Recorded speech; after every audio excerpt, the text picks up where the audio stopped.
Assalamualaikum warahmatullahi wabarakatuh. Saya ucapkan selamat siang kepada mahasiswa program studi ilmu komunikasi, Fakultas Ilmu Sosial dan Ilmu Politik, Universitas Sultan Ageng Tirtayasa yang dengan setia selalu mengikuti pembahasan dari materi kita semester ini, yaitu metode penelitian, metode riset PR, khusus dalam penelitian dengan menggunakan pendekatan kualitatif. Baik ya, saya ucapkan semoga Anda semua senantiasa diberikan kesehatan, ya, tetap menjalankan prosedur, mengikuti anjuran pemerintah, stay at home, social distancing juga, dan menjaga kesehatan, asupan makanan yang baik, sehat, dan menjaga kebersihan lingkungan, ya. Baik, hari ini saya Dr. Nanik Afrila ingin menyampaikan beberapa beberapa jawaban-jawaban dari pertanyaan yang sudah Anda layangkan ya kepada email saya nanik_af@yahoo.com. Pertanyaan-pertanyaan tersebut disampaikan oleh teman kita, yaitu yang pertama ada Hansel Faik ya. Pertanyaan pertama, apakah metode penelitian kuantitatif lebih pas dan cocok untuk penelitian permasalahan sosial dibandingkan dengan metode penelitian kualitatif? Ya, dua-duanya juga sangat bisa digunakan dalam konteks penelitian-penelitian sosial. Hanya saja jika penelitian itu membutuhkan data khusus untuk yang menggunakan hitung-hitungan, maka kita menggunakan penelitian kuantitatif. Tapi jika membutuhkan pemaknaan khusus, interpretasi khusus dari hasil penelitian-penelitiannya, maka kita gunakan penelitian kualitatif, ya. Oke. Ya. Nomor 2, dalam metode penelitian kuantitatif selalu menggunakan data yang berasal dari angket atau kuesioner, atau bisa menggunakan data lain seperti kajian literatur. Ya, tentu saja ya, kajian literatur, manuskrip, observasi, wawancara, dan lain-lain itu kita gunakan. Ya, juga mengumpulkan dokumentasi, kita gunakan dokumen-dokumen yang yang sekiranya dapat membantu penelitian kita, ya memang itu kita menggunakan dokumen-dokumen itu. Oke, pertanyaan selanjutnya dari Nabila Rani ya.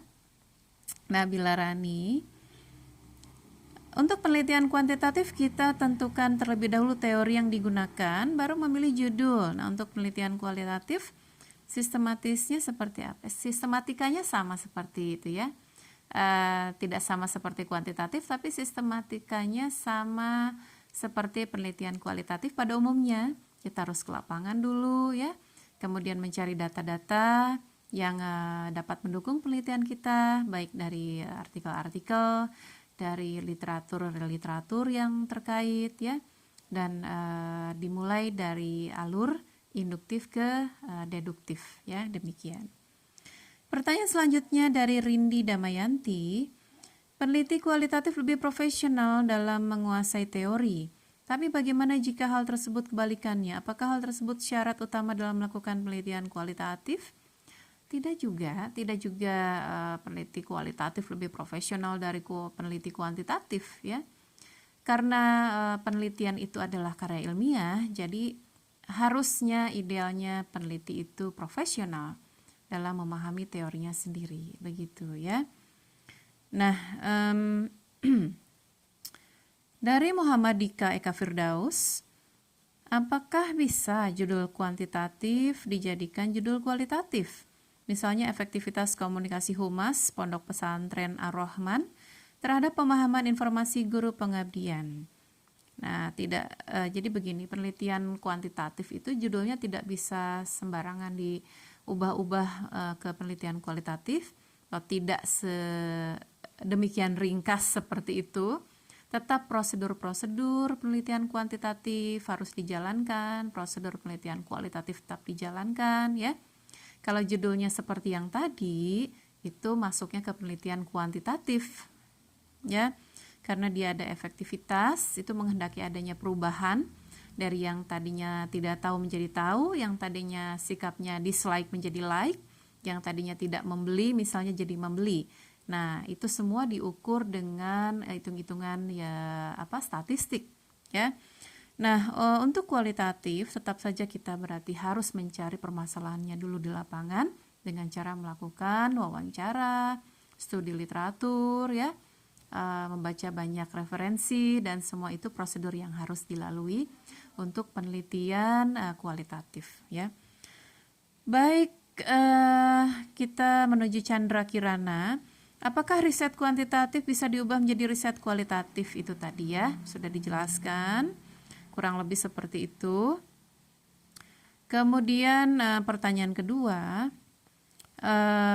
apakah ada batasan tertentu dalam membuat latar belakang masalah? Ya, yang jelas penelitian kualitatif itu dari induktif menuju deduktif, sedangkan kuantitatif dari deduktif menuju induktif, ya. Harus ada permasalahan yang jelas, kemudian didukung data-data, literatur-literatur, jurnal-jurnal, ya. Dan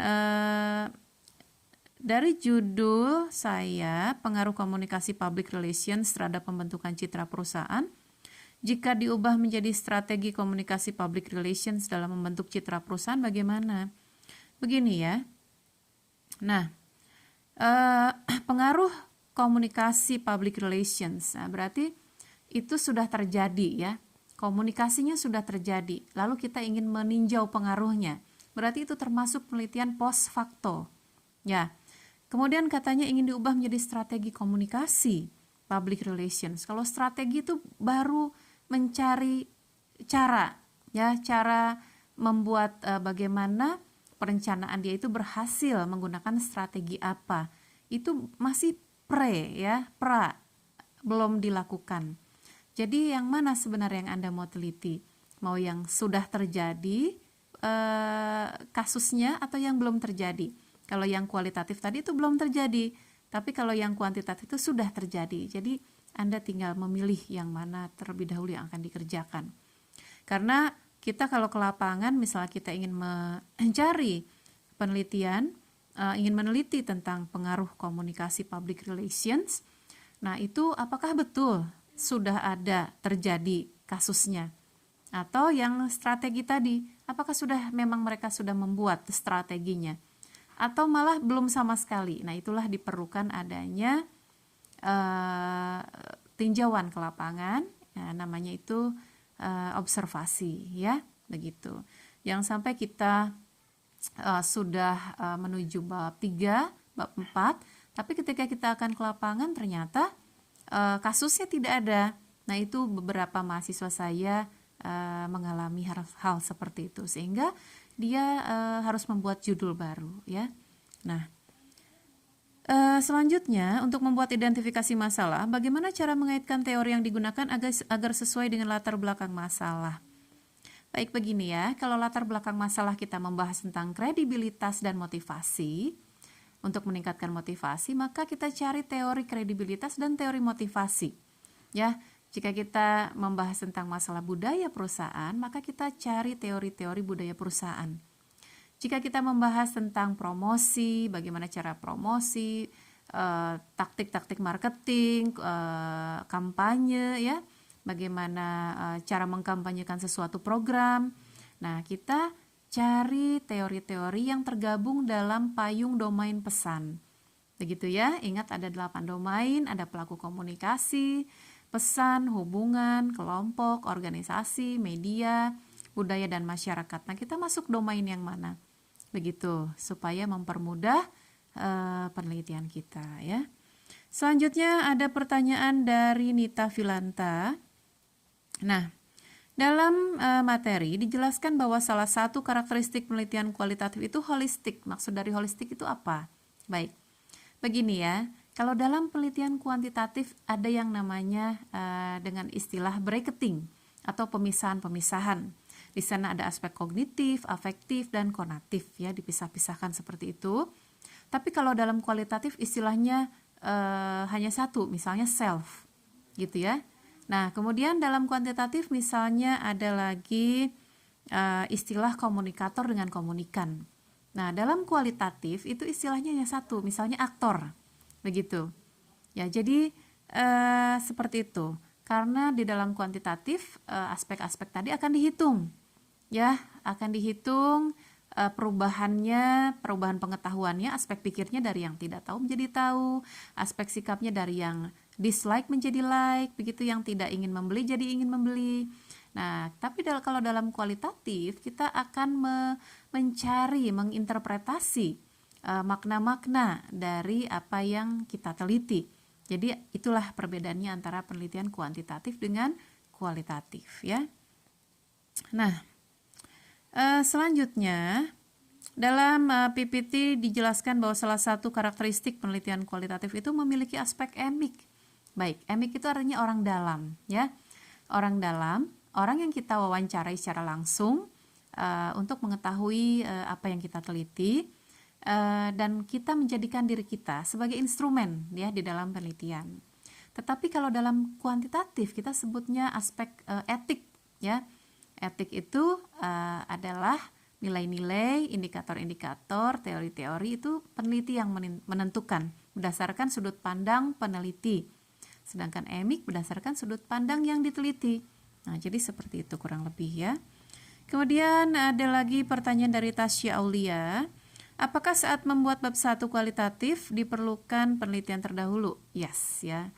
Penelitian terdahulu sangat penting dicantumkan dalam penelitian kita supaya para pembaca mengetahui bahwa penelitian kita ini memang layak dan dibutuhkan orang banyak, karena kasusnya ini memang dirasakan oleh orang banyak, ya, dan tentunya harusnya idealnya bermanfaat bagi orang banyak, begitu, ya. Kemudian dari Insyaniah Kamila, ini pertanyaan terakhir, ya, dari sesi desain membuat penelitian kualitatif pada hari ini. Ada dari Insyaniah Kamila, untuk mengambil penelitian kualitatif seseorang harus menguasai teori. Lalu bagaimana jika orang tersebut tidak menguasainya? Nah, bagi peneliti, ya, untuk menguasai teori, karena di dalam penelitiannya tidak banyak teori yang diteliti, ya, paling teori utama hanya 1 atau 2 saja. Nah, jadi selayaknya idealnya kita sebagai peneliti wajib menguasai teori-teori kita. Kita ini sebagai bricoler, sebagai orang yang ahli di bidang ilmu kita, masa kita tidak sanggup, ya, untuk meneliti, untuk memahami teori kita sendiri. Nah, itu jadi kita harus belajar penuh kesabaran, penuh ketekunan untuk menghasilkan karya ilmiah yang kita harapkan bermanfaat bagi orang banyak, gitu, ya. Nah, apakah memahami teori adalah satu syarat untuk mengambil penelitian tersebut? Tentu saja, gitu, ya. Ibarat dokter menghadapi pasien, dia tidak paham resep-resep yang harus diberikan pada pasien. Bagaimana orang itu bisa kemudian membuka praktek di klinik kedokterannya? It's impossible. Bagi Anda, sarjana ilmu komunikasi, tidak menguasai teori, apakah Anda layak untuk jadi sarjana? Begitu, ya. Jadi sangat penting bagi kita, orang komunikasi, orang sosial, memahami teori-teori kita. Baik, demikian, semoga perjumpaan kita hari ini dapat bermanfaat, ya, bagi Anda khususnya yang sedang meneliti penelitian ilmu-ilmu sosial, ilmu komunikasi. Jika ada yang tidak puas, silahkan Anda komen, ya, ataupun juga bisa Anda sampaikan melalui email saya, nanik_af@yahoo.com. Jangan lupa like, subscribe, dan juga share, ya, share materi bab 1 ini, ya, semoga bermanfaat juga bagi yang lain. Baik, selamat siang semuanya. Assalamualaikum warahmatullahi wabarakatuh.